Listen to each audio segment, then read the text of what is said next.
गुडघाभर का असे ना, शेवटी आपलं ते आपलंच. तर हे बघा इथे वांग्यांना पाणी देत आहेत. हे बघा 2-3 दिवसापूर्वी याला पाणी दिलं होतं. ऊनच एवढं आहे की पूर्ण सुकून गेलं. तर आज मोटर चालू केली होती, म्हटलं पाणी देऊया. तर हे बघा क्षितिज माझ्या हातामध्ये काही पाईप देत नाही आहे. आता इथं पाणी द्यायचं सोडून याचं माती म्हणजेच चिखल खेळायचं काम सुरू आहे. हे बघा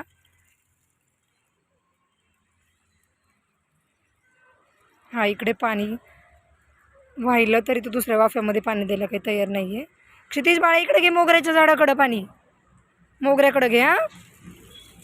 आता हा मोठा झाला आणि याला बोललेलं सगळं कळतं.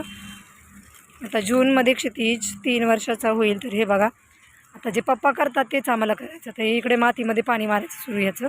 बाळा इकडे घे, हे बघ तिकडे चिक्कूला पाणी द्यायचं सोनू. नाही, आता हा मुद्दामून झाडांना पाणी द्यायला तिकडं पाईप घेऊन चालला आहे. कारण जे आम्ही करतो तेच त्याला करायचं असते. हे बघा इथे घरापुढे चिखल आम्ही करतो, कारण क्षितिजला इथे खेळायचं असतं आणि संध्याकाळी खूप गरम होतो म्हणून आम्ही असं दारामध्ये तर रोज पाणी मारतो. तर हे बघा आता इथं क्षितिजचे पप्पा घरी नाही आहेत पाणी मारायला, म्हणून हे क्षितिजचंच काम सुरू आहे. कारण आम्ही तिकडे वांग्याच्या झाडांना पाणी दिलं की हे इकडे असं दारामध्ये पाणी मारत असतो, म्हणून क्षितिज इथे पाणी मारतोय. हे बघा मुद्दामून चाललं आहे ह्याचं हे पाणी वेस्ट करायचं काम. आणि इकडे बघा पाईप फुटलेला आहे म्हणून इथे कारण जोडत आहेत.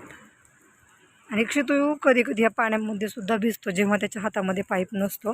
तर हे बघा त्याची इकडे मस्ती सुरू आहे. बघा हे बघा इथं मी क्षितिजकडून पाईप घेतला आहे, कारण त्याने इकडच्या झाडांना पाणीच दिलं नव्हतं. आणि हे बघा आता पाईप घेतल्यामुळे इतका राग आला की हा डायरेक्ट चिखलच खेळायला लागला आहे. हे बघा क्षितिज बाळा उठ, चिखल खेळू नको, कपडे खराब होत आहेत.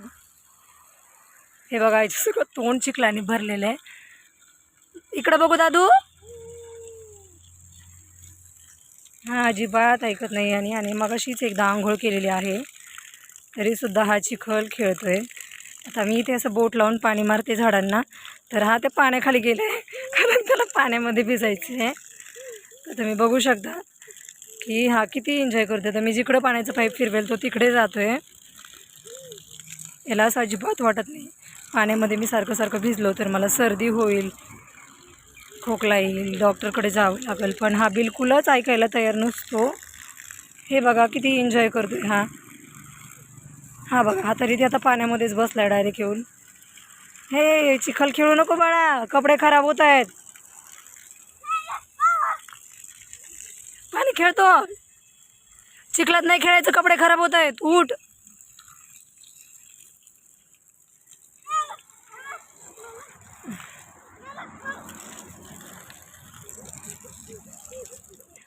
पाणी कोण खेळते. आता याला याच्या हातामध्ये पाईप हवा आहे म्हणून हा माझ्याकडे आला आहे. तर हे बघा आता इकडे क्षितिज पाणी देतोय. आता मी भरपूर असं पाणी देऊन झालेलं आहे. हे बघा क्षितू पूर्ण चिखलाने भरलेला आहे. मला असं वाटतं की याला इथे वॉश करून घेतलं पाहिजे. बघू बाळा सोड पाईप, थांब ना मी अंगावर पाणी लावते, सोड. तर हे बघा इथे मी क्षितिजला पूर्ण असं पाण्यानं वॉश करून घेतलेलं आहे.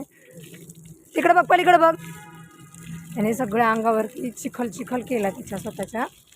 मी याला वॉश केला आणि हे बघायला किती मजा वाटते पूर्ण वॉश केल्यावर.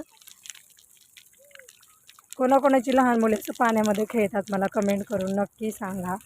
कारण आता उन्हाळा सुरू आहे आणि खूप गरम होते, त्याच्यामुळे मुलांना चिखल पाणी हे खेळायला खूप जास्तच आवडते. कारण त्याच्यामध्ये ओलावा असतो, थंड वाटतं म्हणून मुलं चिखल जास्त खेळत आहेत. हे बघा हा इथे चिखल खेळतोय.